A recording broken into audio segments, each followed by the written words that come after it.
अस्सलाम वालेकुम नाज़रीन, क्या हाल चाल। आज की वीडियो में बात करें और स्नैपचैट अकाउंट। अगर आप स्नैपचैट का अकाउंट डिलीट करना चाहते हो तो इस वीडियो में आपको बताऊंगा कि आप स्नैपचैट का अकाउंट कैसे डिलीट कर सकते हो। तो बिना किसी टाइम के शुरू करते हैं अपनी आज की वीडियो।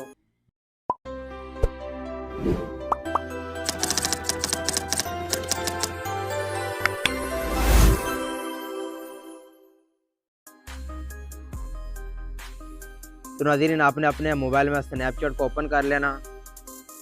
स्नैपचैट ओपन होने के बाद यहाँ पर आपको लोगो का आइकन नज़र आ जाएगा आपके स्नैपचैट में। तो आपने इस लोगो वाले आइकन पर क्लिक कर देना।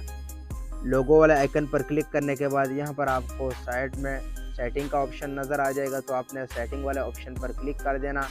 सेटिंग वाले ऑप्शन पर क्लिक करने के बाद नीचे आपने स्क्रॉल डाउन कर देना और यहाँ पर आपको एक ऑप्शन मिल जाएगा। अभी मैं आपको दिखा देता हूँ। तो यहाँ पर आपको मिल जाएगा आई नीड हेल्प। तो आपने आई नीड हेल्प पर क्लिक कर देना। आई नीड हेल्प पर क्लिक करने के बाद यहाँ पर आपको सर्च का ऑप्शन नज़र आ जाएगा। तो आपने सर्च वाले ऑप्शन पर क्लिक कर देना और यहाँ पर आपने लिख लेना हाउ, उसके बाद डू लिख लेना। यहाँ पर उसके बाद आपने डिलीट लिख लेना।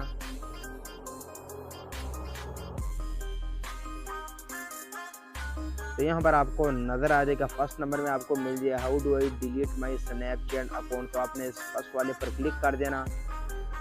इस पर क्लिक करने के बाद नीचे आपने स्क्रॉल डाउन कर देना। यहाँ पर आपको मिल जाएगा अकाउंट पोर्टल। तो आपने इस पर क्लिक कर देना।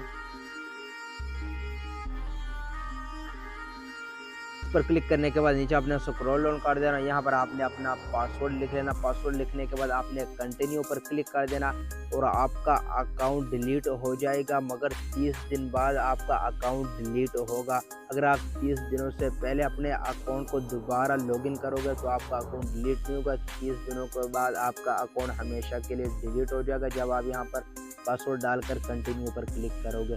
तो यहाँ पर लिखा हुआ 30 दिन, ये आप गौर से पढ़ लेना। तो आज की वीडियो इतनी थी। उम्मीद है वीडियो आपको अच्छी लगी। कि वीडियो को लाइक कर दो, अपने दोस्तों के साथ भी शेयर करें ताकि कोई भी इससे फ़ायदा उठा सके। तो मिलते हैं एक और नई वीडियो में, तब तक के लिए अल्लाह हाफ़िज़।